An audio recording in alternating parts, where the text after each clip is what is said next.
John, it's great to have you on the show. Thank you. It's a real pleasure.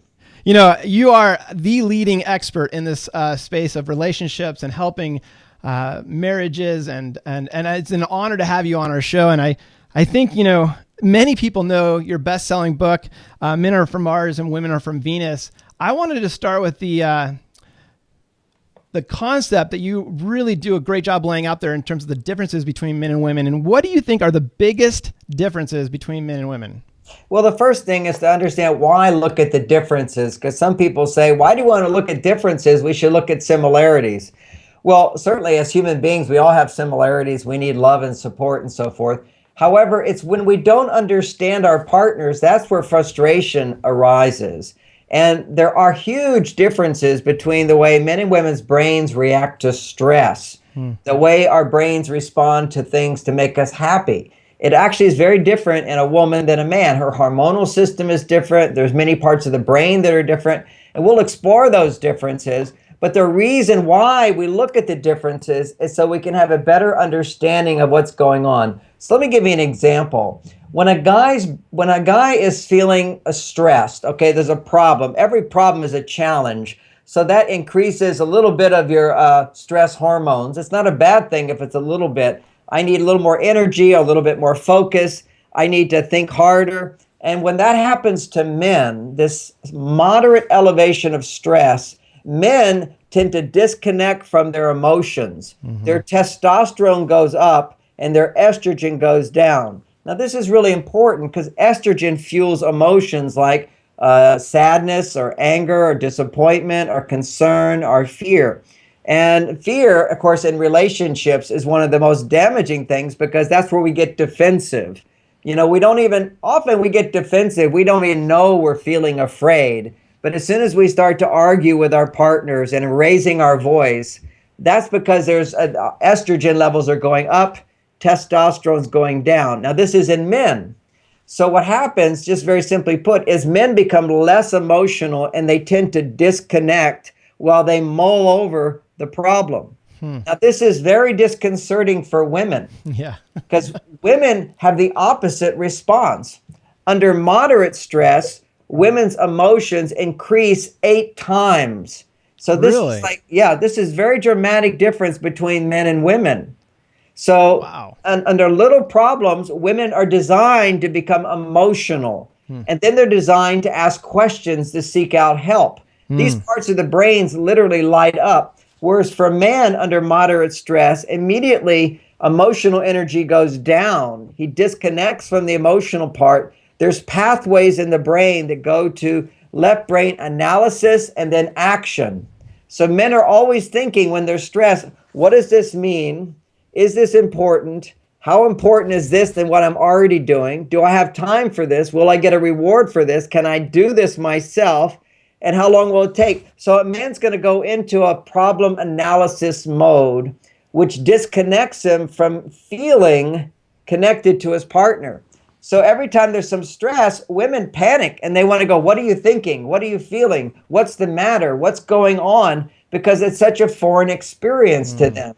And the more stress men are under, up to a certain point, the more detached they become. And this creates a lot of mistrust in women. It creates a lot of fear in women. It creates lots of misinterpretation. And that's the key thing. So often a woman will ask a guy a question and he'll just go silent. And she goes, does he care about me? Has he forgotten me? What's going on? Right. And literally he's going into a natural reactive process for him, which is to mull over the problem. Whereas for women, which men don't understand, is they, in a sense, mull over the problem out loud through talking. Yeah. So she'll sort out her ideas, which are not yet formulated. So it will seem rather irrational and it won't make sense because she's in the process of making sense out of it. It's literally like she's opening up her purse and she's pulling out everything in the purse to sort it all out and see, okay, what's really important here? So one of the mistakes we make as men is when she starts to do that, we start telling her, well, that's not important and that's not important. That's her job to do that. Or we want to go in there and say, well, don't worry about this, or you should do this. And we want to fix the problem. And really what she's needing is time to sort out what's going on inside of her verbally. Right. Well, and you're so right. I mean, and you say this in your book about the languages that men and women are talking. You reference Martians versus Venetians, right? I think the question I have is, as it relates to these languages, why is it that men and women we interpret negatively the languages of the opposite sex? Well, we just don't understand them. When you don't understand something, we're all like, everybody's had the experience of needing to go from point A to point B, and you're a bit in a hurry, and you don't have the right directions. And now you're going around the block. Your frustration increases, and then at a certain point, it turns into anger and blame, or just simply blame. Why didn't that person tell me this, or where is this going to be? And we get frustrated. This is another aspect that we have to understand, which is universal. The same thing happens in men and women, which is that when we feel stressed, cortisol increases. Now, cortisol is produced by the adrenal gland, but what it does, it increases estrogen and increases blood flow to the emotional part of the brain. So suddenly, the back part of the brain becomes activated and blood flow stops to the front part of the brain. Now, it's only in the front part of the brain where we have human DNA. Everywhere else in the brain is similar to monkeys and similar to reptiles. Further back, it's reptile DNA, and the middle part is monkey DNA. The front part of the brain is human DNA when they do the studies. And it's in this human part of the brain that's taken the longest to evolve, the most developed part of us, and it's that part of the brain up front here where we can comprehend another point of view, when we can see the world from a different perspective, where we can feel empathy for someone, where we can feel compassion for someone. And it's the basis of communication. Animals don't have that. They have very primitive forms of communication, which are simply reactive. Here, we're able to be proactive, which is to consider, okay, what is this person saying to me, and what are they needing from me, as opposed to what am I always needing? And this is, we want to get to the front part of the brain. Now, the reason I point that out is that when couples begin to argue, or they start to feel frustrated because they don't understand, why is my partner saying that? What do they mean by that? What's going on? He's withdrawing. What's happening? She's going on and on about problems. Why can't she just be happy? What's the problem here? We create these misinterpretations, which are automatic if we have no education in this. Then stress goes up because we don't know what to do. At that point, we're no longer able to use our higher intelligence, our human intelligence, to actually empathize and hear another perspective and learn something new. So under stressful conditions, we can't learn new things. We can only repeat what we've learned. We can only go back to our instincts at those times, which was like in the military, where you're trained to be under high stress situations. You have to have a lot of training where you've been trained how to automatically react to things, because you can't reason through it at that point. It's got to be automatic. It's got to be protocols, and you follow those. Yeah. Well, and I think you're keying in on something that I was thinking about, is that in the context of the military, where the stress is not necessarily internal, it's external, it's coming in on them. What would you say to that couple in terms of how that relates to their relationship, and what do they do with that stress in regards to their differences? Well, that's one of my specialties with the whole Mars, Venus materials, and even the later books. Probably the best with that one is Why Mars and Venus Collide. Is that we've done so much since I wrote Men Are From Mars. There's been tremendous research at the universities on differences between men and women and the hormonal differences. And one of the key studies that I love the most, it validates so many of my ideas that I put in my earlier books, is this hormone oxytocin. Now, oxytocin is a hormone that's important for both men and women, but for women, it's highly important to lower their stress. And it doesn't lower stress in men. It feels good, but it doesn't lower stress. It's the love hormone. It's the bonding hormone. It's the attachment hormone. Oxytocin is basically when you're feeling happy and loving, oxytocin increases. Now, for women, this is essential. Oxytocin increases and their stress levels go down. When for men, if oxytocin increases, it feels good. It doesn't lower his stress. And too much oxytocin actually can raise his stress. So these are different body designs. Now, what oxytocin does for men, it feels good, but it lowers testosterone, slowly lowers testosterone. And for men, testosterone is our lifeline. Okay, so when a man's testosterone goes down, his stress levels go up. So when a man's testosterone is going up, he's going to keep his stress down.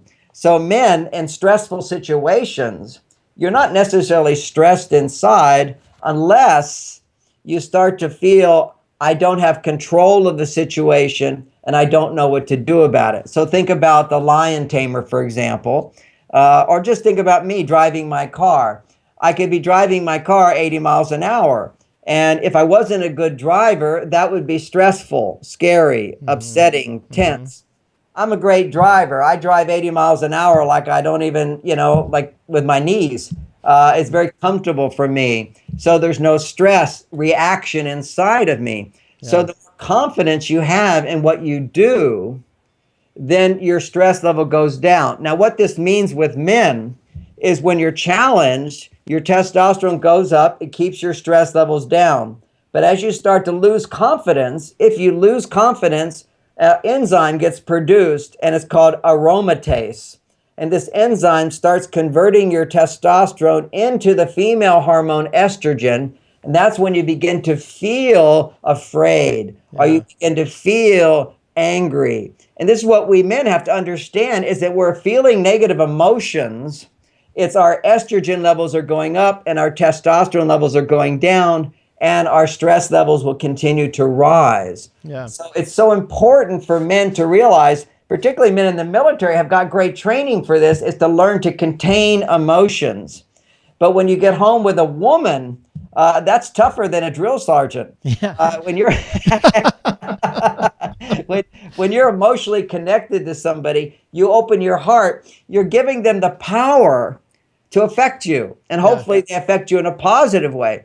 So you open your heart and someone is critical of you, then it can stimulate huge defensive reactions, particularly when you love that person. This is kind of a curiosity that people have, which is why is it I get so upset with my partner? Because you're having sex with your partner, because you love your partner, because you're open to letting your partner affect you in such an important way to create happiness. They also have the power to bring you down unless you have good relationship skills. And that's why interpreting things is so important, being able to interpret it the right way. If I'm suddenly scared because there's a big snake in the room, I'm terrified. Oh my gosh, snake, get out a stick and start beating the snake. And then somebody comes along and turns on the light and says, oh, it's just a stick. Well, then I don't have that huge stress reaction because I understand I'm not in danger. So much of Men Are From Mars is helping to understand men and women so we realize what we thought to be a problem is not a problem. And sometimes there is a problem, but I can recognize how I'm making it a problem rather than blaming the other person that they're making it the problem. Well, I want to circle back because you highlighted this whole idea of oxytocin for women and testosterone are lifelines for both sexes. Practically, how does that play out? How can I, as a guy, help increase the oxytocin in my wife? I mean, does she need to go to the doctor to do this? Or I mean, how, and on a practical relationship level, is there a way that I can affect that level and vice versa? Yeah, these are all the hormones I'm talking about are things we need to learn to generate. If you just take hormones, it doesn't have the same effect. Okay. So how do you do that practically? But every man does ask me, are there pills I can give my wife for oxytocin? I say, no, there are hormone pills you can take, but they only bring you up and you crash down. So they're not an answer to it. So what you want to do is understand what is it in women that generates oxytocin, and affection is a major oxytocin producer. Touching her is, every time you have a chance to walk by your wife, stroke her hair, put your arm around her, hold her hand. Ironically, these are all the things that men instinctively did when they were dating a woman. And once we start having sex, then we go, why bother with the little stuff? I'm getting the big stuff. But men don't realize it's the little stuff that lowers stress for women, raises their oxytocin levels.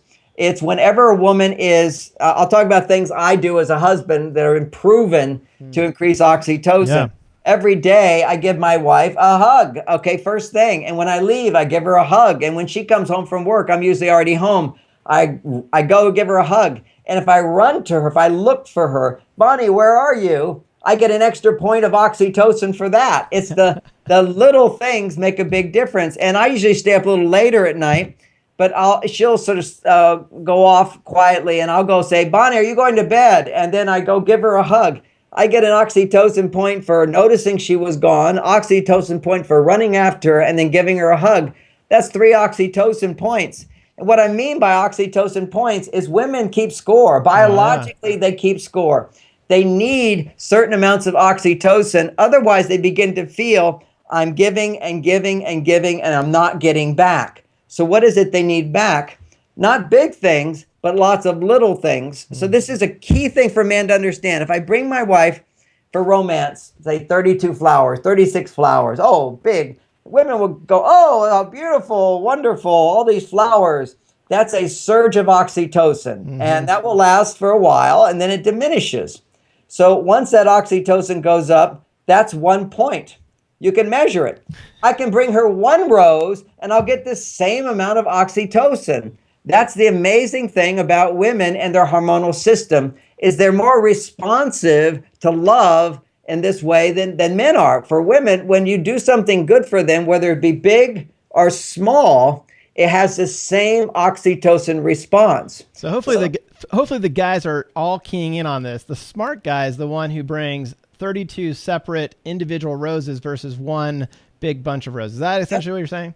That's it. And the timing of it is once that rose is starting to disappear, that's when you get another one. Right. And, when you go on a vacation, take lots of pictures. So when she comes back, she's going to show pictures to everybody of what you did. Every time she shows pictures, she gives herself a point. Now, particularly if he planned the vacation. People always say when my wife's showing pictures of our little vacation, she says, well, how'd you find that hotel? She'll say, oh, John, he spent all day looking online for that hotel. So when I plan a vacation, I always make sure it's on the weekend where she can see me sitting in front of the computer working at it. Women love to see men working for them. Men used to work, for thousands of years. Women just wanted men who went to work. But Right. Today, the more women feel independent, the more oxytocin they require. Because when women are independent, it produces more testosterone in them. And too much testosterone in women lowers estrogen and lowers oxytocin. So women have a greater need for this oxytocin today than ever before. This even shows up in big studies of hundreds of thousands of women that they did. And they found that women's cortisol levels, that's a stress hormone, was twice as high as men's in the workplace and 4 times as high as men at home. Wow. So this is a huge thing. This is all new. This is ever since women started feeling more independent, because independence, self-sufficiency, I'm on my own, I can do it myself, or I have to do it myself. When women feel that way or men feel that way, testosterone goes up. But see, for a man, when you feel like, yeah, I can do it myself, I did it myself, I did it, that's like a compliment to yourself that I can do that. That's testosterone going up. But you'll listen to women when they're kind of stressed out. They say, yeah, I had to do it all myself. Or they'll say things like, I have to do everything. And this is just that expression of stress inside of them, because it's the outcome of too much being all on my own. And they need to find their balance back to their feminine side. Now, this is not something I can say to my wife, honey, you need to come back to your female side. No, I just know it. You never can teach your partner. That just sounds like criticism. But you can use this wisdom and you can suddenly go, okay, what's going on? And not interrupt. Because literally, it's a numbers game, guys got to understand. She'll talk about a problem, and then you have to suck it up and not say anything. Every cell in your body wants to jump into action. Solve it for her.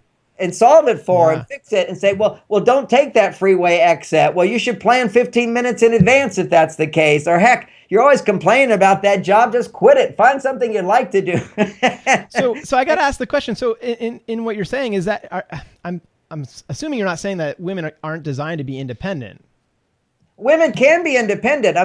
Thanks for saying that. Women can be independent. They just have to be more conscious of how to maintain balance. If you look at women who are more successful, more independent, more financially secure, they come to me as a therapist, for example. Their issues are very modern. What are those modern issues? They want better communication. If you go to, and I've been to Africa for tribes, South America for indigenous tribes, Bali for indigenous tribes, China for indigenous tribes, women don't have the complaints that women have today. I grew up in a family, my mother never complained my dad wasn't romantic, or my dad didn't listen to her, or my dad didn't help out. He had a good job, paid the bills. That was enough for women. But when women have a good job, pay the bills, what happens is that their needs change, and they suddenly need more romance, they need more attention, they need more affection, they need more compliments, they need more touch, they need more help, they need more attention, and that helps them come back to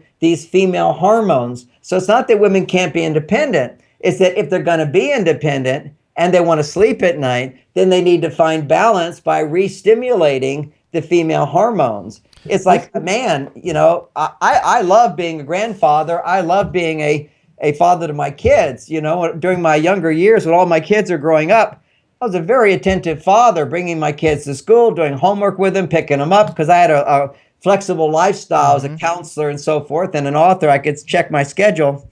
So I could be this father, but if I only was a father, it was too nurturing. I would become exhausted and tired. I needed to have some big testosterone activities, like projects that I would work on. I had to discipline myself to work harder. You see these guys who, traditionally they're called Playboys. They're guys who inherited a lot of money.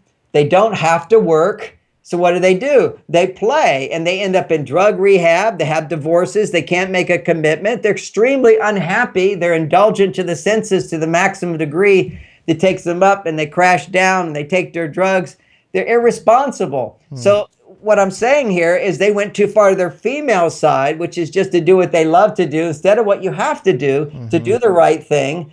Sacrifice for a noble cause.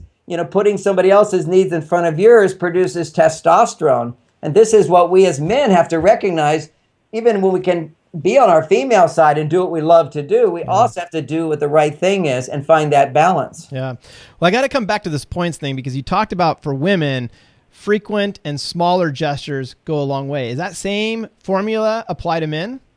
Well, what applies to men is frequent and small positive responses to his gestures. Okay. That's the key thing, is that for women to be delighted and happy when they see a guy. Oh my God, that makes you so good. But more importantly, rather than doing things for a man, and women love to do things, whatever you do for a man, make sure you do it because you want to do it and you love to do it and you're not resenting it. Okay. The thing men do not want most is a woman giving to him with resentment in the tone of her voice. Don't give to a man if you're feeling resentful, first thing. Second thing is, how do you score big points with a man? Because men are not That's what I'm like asking. How do you score big points? The way you score big points with a man, this is what women need to know, is when a guy makes mistakes, you overlook it. If it's a little mistake, you get a point. If it's a big mistake, you get more points. Like the other day, I was 4 hours late for dinner. I was given a seminar and forgot to call my wife, and it went on and on and on. I got home. She was angry with me. Yeah. I said, "You want to talk about it?" She says, "No, I'm going to bed," which was very wise on her part, because if she talked, she would have been really angry. I could have gotten defensive. So she processed it within herself. The next day, she came to me and she said, "It's no big deal. I just want to tell you how I feel when you don't call, and we'll be done with it."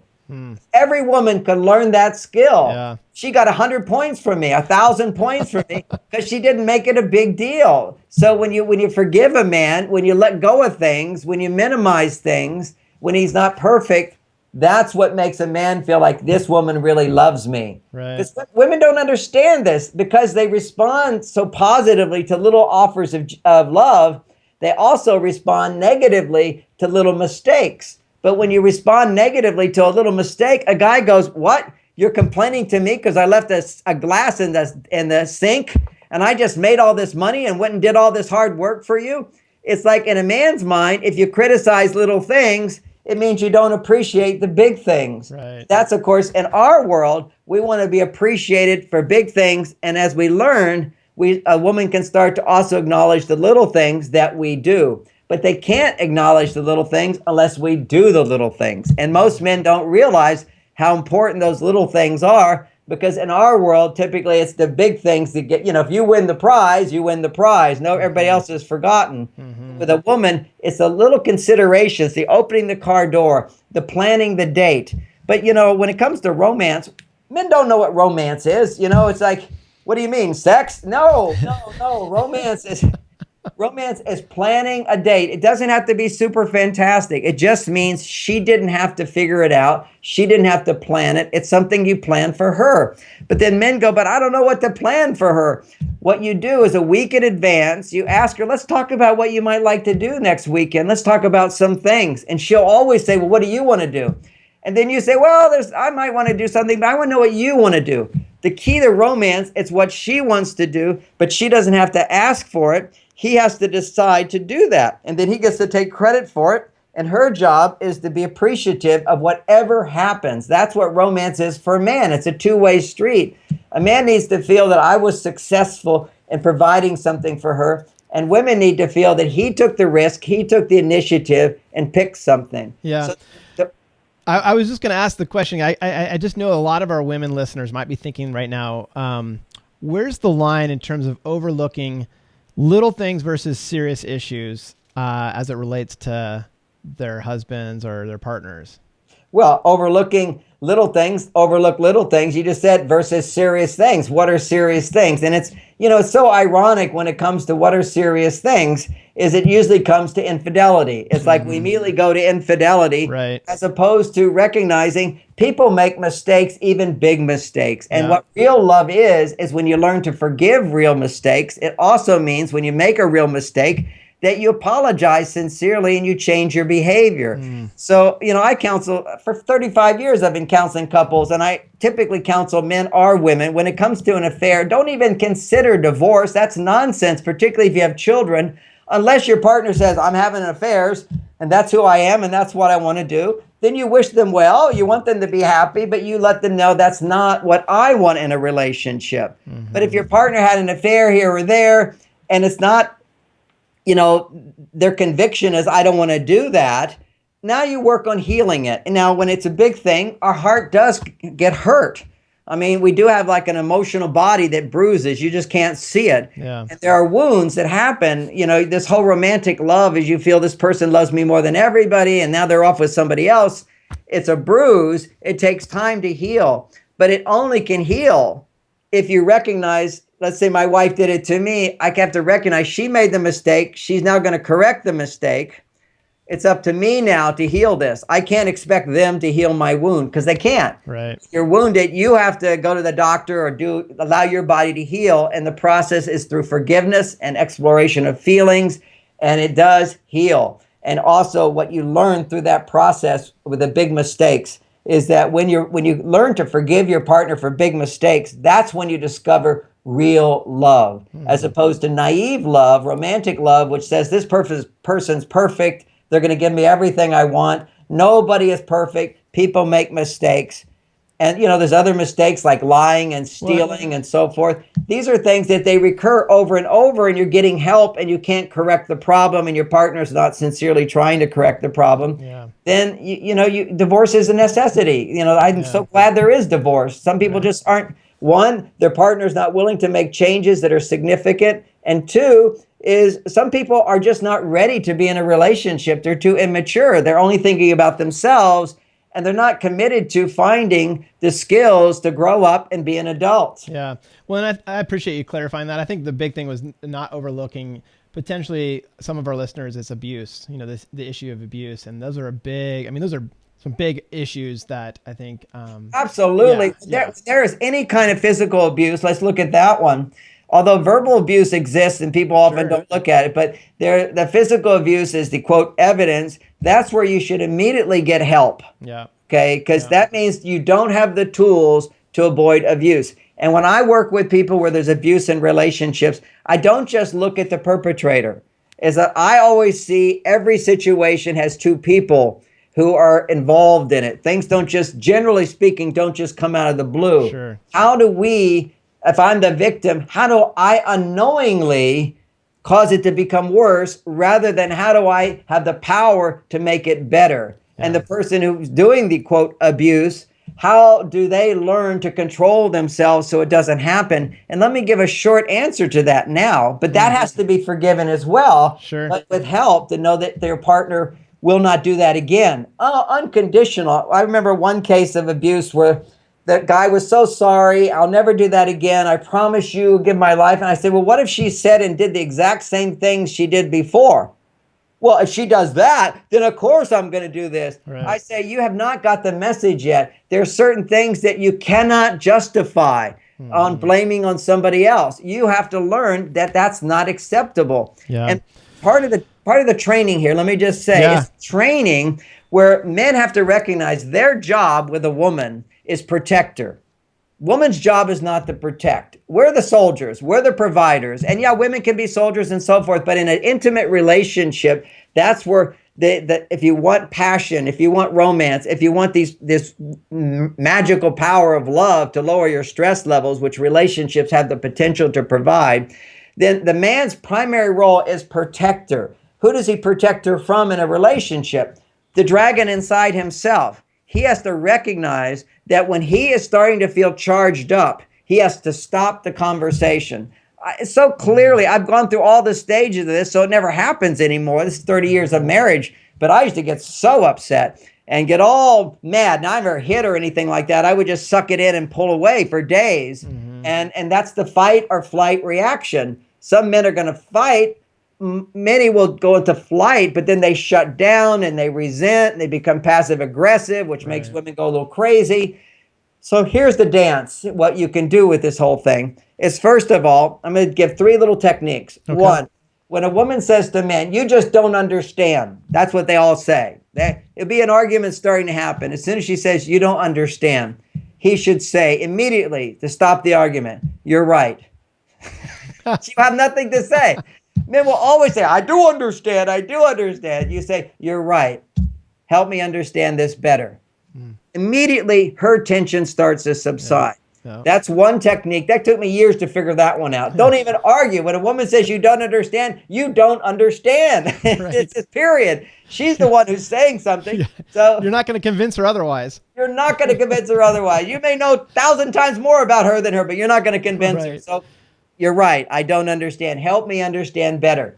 The man has to realize, as she's talking, if you can create a safe space for her to talk without you getting mad, without you becoming critical, without you trying to fix her, interrupt her, or solve the problem until she's ready to look at solutions. If you can do that, and men can do that, we have the capacity to do it because we can detach from emotion. We have the power to do it if we just say, use my power. So what you do is you contain yourself and you're focused. What's my job here? My job is to try to understand her perspective. And you basically, what do you say? Nothing. The only things you can say is help me understand that better. Tell me more. Make little noises. Look at her. Don't speak. Every argument, it's the guy, as soon as a guy is upset, fight or flight is activated.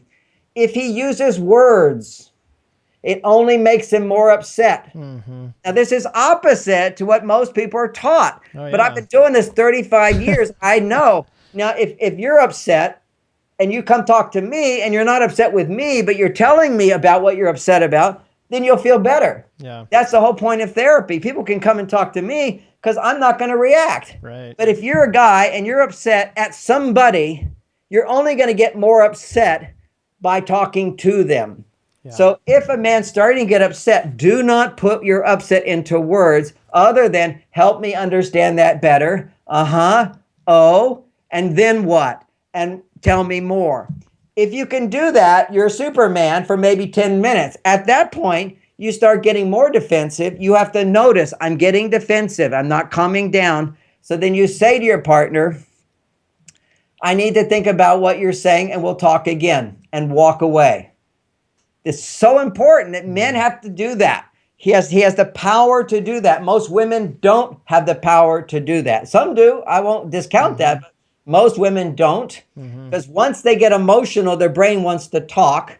Once a man starts to have a big problem and he doesn't know what to do, then he gets emotional. He becomes girly. Okay, I like to say that because guys don't want to be girly. When you get emotional and start getting angry and talking, you're a girly guy. And, most guys don't want to be a girly guy. You have to realize these negative emotions is estrogen increasing. It's the female hormone. Whatever happened to the man over there? Stand at attention. Stand at attention. I'm trying to visualize this, but yeah, okay. It just means I'm listening to my wife. What's going on inside is this is what goes on inside of guys. Why does she have to use so many words to explain this? I got it already. Why are we going on? Is she blaming me? It's not my fault. I didn't do. This is all these defenses that go on inside of a man. And at the heart of this is really the woman who's getting emotionally charged. It's really because she's wanting to connect. That's it. Because she wants to fight. She wants to connect. She wants to connect. Yeah, right. She wants to be heard, because when you can be present for her and she can express herself, she feels seen in the most naked way possible. Basically, she's taking off her mental layers to show you her emotions. She's very vulnerable at that moment. Any kind of criticism is like sticking a knife into her. And so she's showing you herself. And if you let yourself feel the love for her, or at least be present for her at that time and not be critical, that's because you're acting from your love. Even if you don't feel it in that moment, you care about her, so you don't want to hurt her. That is love. So you don't interrupt her as she talks. She will make huge amounts of oxytocin. This will lower her emotional charge. Then what will happen is she will start to remember that there are other good things in her life, and it's not all negative. Because see, what women do is they get caught up into this negative, and they can't shift over to, well, that's only a part of the picture. Right. What men want to do is say, but look at all the good things we have. Why are you complaining about this? We've got a house, we've got this, and we're alive, we're healthy. She'll get there. She gets there on her own. And when I'm helping men with this, I say to men, think about yourself. If you forget to do something, your wife asks you to do something and you forget to do it, and then she asks again, do you need her to tell you this is the third time I've asked you? You don't need her to tell you that. Right. You just ask in a nice neutral way and remind me. I don't need the nagging, the complaining, the blaming and all that. But see, where men are most defensive is around our actions. Don't criticize what I do. Don't tell me what to do. I need to be independent. On the other side, women are most vulnerable when it comes to their emotions. So that's what we men have to get, is these emotions are like the doorway to her heart. If you can allow her to be her emotional self, it's like a thunderstorm that will pass. Yeah. It's like a tornado. You just let it pass by. Just don't let it hit you. Yeah. And so if it starts to hit you, you notice, because these negative thoughts are coming up inside of you. Yeah. At that point, then you've got another phrase. One of the phrases, I need to think about this and then we'll talk. Now, then you walk away. And when you walk away, she follows you and she starts asking you questions. And it's like tempting you to come back into the conversation. Come back to the fight. Come back to the fight. Come back to the fight. She might even say, you're a coward. You don't love me. You don't care about me. You don't do anything for me. You don't. And this is where you can repeat yourself, but you can't say anything other than those words again. I need to think about what you're saying, and then we'll talk. And then what you do is you pull away and you do anything that will raise your testosterone levels again. Because right now your body is flooded with estrogen. So what you might have to do is go work out. You might have to go drive your car. You might go to a movie, a war movie, a Save the World movie. You might read a book. You might meditate. That's a good process to do. You could do exercises, go for a walk, go for a jog. So this is all focused on what to do as a man. What would you say for the woman in this exchange? What should she be focused on? Is it just being conscious of how much she's trying to get him to kind of come back at her, or toning down her emotions? I tend to be focusing on what men can do at this point, but now we can shift to what women can do. Oh my God, there's so much women can do. At my website, marsvenus.com, my daughter Lauren, who's grown up and is a big counselor and teacher, she focuses on women, what you can do. She's got a course called How to Get Real with a Man. And one of the things she teaches is you have to understand, like when a man pulls away, give him space. If you're going to say something critical to a guy, first say something nice. If you're going to, if you're going to share with him your feelings, know that it's really hard for men to relate to feelings without jumping into action. See, every soldier has 30 to 50 times more testosterone than a woman. Okay, 30 to 50 times more. Yeah. So what is one of the major functions of testosterone, besides being our lifeline, besides lowering stress, is faster reaction time. So when that problem is there, a man has a fast reaction time. I'm going to jump in and make the shot first. That's what makes you a man. It keeps us alive. That's why men survive. Right. We got that gene that says react fast in danger. So here's this moment of stress, danger. The woman I love doesn't love me. I've got to explain to her why she's wrong, and then she'll love me. When women can realize everything a man says is actually coming from a place of love, that can help her not get so upset with him, help her calm. But the key major phrase that I point out in many of my books as well is you say to a man, whenever some emotions are there and you want to talk about it, start out by saying, now this is not a big deal. I just need to talk about this. I don't even need you to say anything. And if it's about him, you could say something like, I don't even need you to change. I just want you to understand what's going on inside me. I trust that you'll make whatever adjustments you can make. Now you're not this controlling parent telling him what he has to do or telling him he's no good and you don't trust him. Share the feelings. And the more she can share her emotions with a man without expecting him to change, that actually produces more oxytocin in her. Wow. That's why therapy, it can be so helpful for women. 90% of the people who go to therapy are women.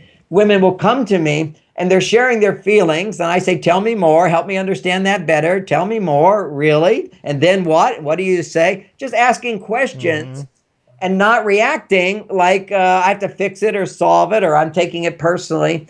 Then they make maximum amount of oxytocin. Now, what goes on here is that women typically in therapy, they've done studies on this, they get the most benefit in the first 5 or 10 sessions. Now, why is that? Because generally in the first 5 or 10 sessions, a woman is not expecting you to solve her problem. She wants you to really understand the whole foundation. Right. So when a woman can share our feelings without expecting someone to solve it, but just to understand her, then what happens is more oxytocin gets produced. Wow. So this is like, these are things people don't know. Yeah. So for a woman, so what a woman can do when a man pulls away is she's going to feel every cell in her body wants to go after him and she's panicked. She's being left. She's got to, either criticize him to pull him back or she's going to beg him to come back or she's going to, whatever it is, don't go after him. Give him space. When men have space, they're all alone, then their testosterone goes up. But what a woman needs to do is to not give herself space at those times. She needs to find someone, friends, family, and share and talk. Talk and share and interact with people that love her and increase her oxytocin. Often, I don't recommend sharing some of the conflicts that you have with your partner, with your family members. I did say share with your family. Spend time with your family, but don't necessarily share all your problems in your marriage. The reason for that is so many problems in marriage are because of the extended family. Yeah, thank you very much. But, I can be upset with my wife about something, and then we work it out, and we have great sex, and in my mind, it's all gone. Right. I forget it. But the family members aren't having great sex with your partner, so they can't forget it. So there's a difference there. Yeah. But you can talk to your friends, and always for women, talk to friends who hold your husband in a positive light, who understand nobody's perfect and understand that your husband loves you. Yeah. And yet he's not a perfect person. And when I come down to it, I see always when there's the cases of abuse, there's two sides not understanding each other, which is building up this tension. Yeah. It's just the issue why often, and it's really almost 50-50 now in terms of violence between men and women, meaning men can become violent, women can become violent. But what happens, it's the communication on both sides tends to activate us until we get out of control. One point that might be helpful for everybody, it's a recent scientific discovery, is that in the monkey part of the brain, the middle part of the brain, there are these mirror cells. And these are cells that if you're angry with me, I will get angry back. If you love me, I will love you back. If you appreciate me, I appreciate you. If you disappoint me, I will disappoint you. I will feel disappointed by you. This is our mirroring of somebody whenever they become emotional. Now, this will inevitably lead to war in marriage unless the man learns how to disconnect from his emotional brain. If he goes over to his emotions, he is vulnerable to now just mirroring back. And now what you get is an escalation of tension. But men's biology is different. When a man can't flee, he will fight. And that's when the back part of the brain comes in. And so what you'll see is in terms of suicide rates, typically what you'll see is, at least with teenagers, is 4 times as many boys commit suicide, but 4 times as many girls than boys talk about wanting to commit suicide. So what girls would do when they want to die is they'll go tell somebody, produce oxytocin, and then realize life's not so bad. What boys will do is they feel that I can't succeed. There's no opportunity for me. I'll just feeling ashamed. I'll just kill myself. And then they take action because men have way more connection between fight or flight and action than women do. And that's once again has to do with our muscle mass, which is taking action. Which is men are born with 30% more, our faster reaction time, because faster reaction time means that you're reacting back here and not up here. Yeah. And so you act without thinking, or you act according to your program. And we are programmed as men in the old days, when you feel really bad, you kill yourself. Yeah. That's kind of like a solution. If I can't make things better, then I better leave. That's sort of and that's what women have to understand, why men pull away. He wants to make things better, but when it seems he can't make things better, he pulls away. Yeah. So how does this play into how you've described men as rubber bands and women as waves? Yeah, it's so wonderful to that's probably one of the most popular ideas in my book, Men Are From Mars, is this whole dance of men when it comes to intimacy. And this is again a hormonal foundation of men causes this to happen. Whereas men, when their testosterone comes up, it will naturally rise up a little bit too much. You feel really successful, you feel good, you feel strong. Then it wants to come down. And the way it comes down is by connecting with feminine energy. It finds its balance point by connecting with someone you love. So when you connect with somebody you love, now your oxytocin levels are starting to rise and your testosterone comes down to the balance point. And that's where couples meet. So now what happens is he gets close to her, he's spending time with her or having sex with her and feeling this is wonderful. Now huge amounts of oxytocin are rising and he feels like he's getting a lot from her. So that feels really good. He's receiving her love at a much higher level. That increases his estrogen. His testosterone goes down.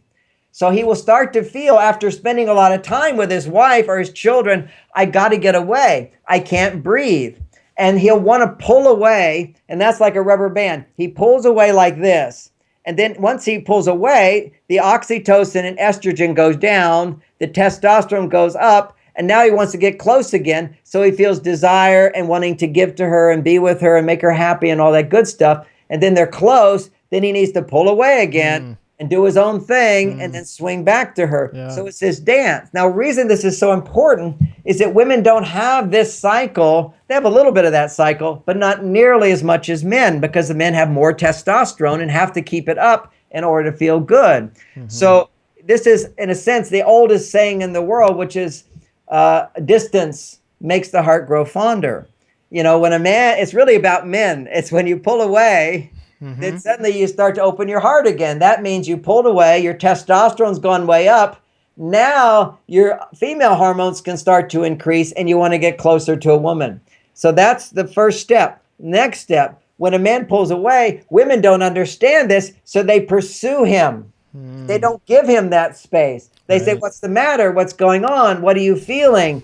They say, let's spend more time together. How can you leave me? Oh, but we haven't any time together. Well, you don't love me. All kinds of automatic defenses to try to keep him closer. Or he pulls away, and then when he comes back, she shames him, she rejects him, she makes it not okay for him to come back, so he pulls away again. Wow. So The whole dance is let a man breathe. He goes, pulls away, he gets close. He pulls away, he gets close. At those times when he pulls away, that's when women have to reach out and recognize they have lots of other support in their life and they're not so needy for him all the time. Yeah. Yeah. Well, I'll tell you, this has been your life work in terms of identifying the differences in terms of our gender. And I've saved this question to the end because I think it's one that many of our listeners maybe are asking. And it's, as there's greater acceptance of evolving gender boundaries, the concepts of found in Mars and Venus, are they still applicable today as much as you've seen when you first started writing about it in terms of the research and what's happened in terms of evolving? I guess another way to put it is, do you ever see a time where there's going to be one common unifying language versus two very separate? Oh, yeah. Language will be understood. It's like if I go to Japan right now, I can't get anything if I don't know their language. But if I go there, I don't have to give up being an American to learn their language. It's like learning the language of the other person. As we grow to this new level of relationship, we're moving from the place of role mates, where we have specifically defined roles, to soulmates, where we have a specific understanding of how we can give the maximum love and support to our partners. But clearly our partners are different, but we can learn to intersect and be in harmony, as opposed to some unrealistic notion and untrue notion that we could all be the same, because we're not the same.